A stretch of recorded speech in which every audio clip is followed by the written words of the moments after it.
మనకి ఇంట్లో ఏం పద్ధతిలో పెయిన్ తగ్గించుకోవచ్చు. హాట్ వాటర్ బ్యాగ్స్ దొరుకుతాయి. ఆ హాట్ వాటర్ బ్యాగ్స్ పొట్ట మీద పెట్టుకోవడం, వీటి మీద పెట్టుకోవడంతో కొద్దిగా రిలీఫ్ అయితే ఉంటుంది. అండ్ కాఫీ అవాయిడ్ చేయడం బెటర్. కాఫీకి ఏంటంటే ఇంకా కొద్దిగా కాంట్రాక్షన్స్ క్రియేట్ చేస్తుంది అనమాట. కాఫీ స్టిమ్యులెంట్ అది.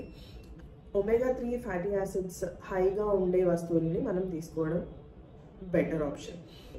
నట్స్లో ఏంటంటే flax seeds, walnuts, chia seeds, వీటన్నిటిలో కూడా omega-3 ఫ్యాట్స్ పుష్కలంగా దొరుకుతాయి. ఇంకొకటి ఆకుకూరలు, గ్రీన్ లీఫీ వెజిటబుల్స్ అంటాం కదా. కొన్ని ఫిషెస్ ఉంటాయండి, సార్డీన్స్ అని, మ్యాక్రెల్ అని. అవి మనకి దొరికితే అవైలబుల్గా ఉన్నాయి, మీరు సముద్రం దగ్గరలో ఉన్నారు అని అంటే దొరుకుతాయి. బట్ యూజువల్గా హైదరాబాద్లో ఇట్స్ వెరీ డిఫికల్ట్ అండి. హై షుగర్ స్పైక్స్ లేకుండా చూసుకోండి. అంటే ఎక్కువ స్వీట్స్ తినేయడం, మనకు అనిపిస్తుంది ఈ టైంలో స్వీట్స్ తినాలి అని. ప్రాబ్లం ఏమవుతుందంటే షుగర్ స్పైక్స్ వల్ల కూడా ఇన్ఫ్లమేషన్ అని అంటాము.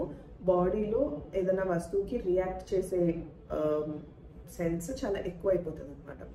అలాంటి సిచ్యువేషన్లో మనకి ఇంకా పెయిన్ ఎక్కువ తెలిసే అవకాశం ఉంటుంది. మనకి రిలీఫ్ ఇవ్వగలిగే ఒక సబ్స్టెన్స్ ఏంటి అంటే అల్లంతో టీ, అది కూడా చాలా రిలీఫ్ ఇస్తుందండి. సో అల్లం టీ కాకుండా మన దగ్గర ఇంకొక ఆప్షన్ ఏంటి అని అంటే క్యామమైల్ టీ అని ఒక పువ్వుతోటి చేసే టీ ఉంటుంది.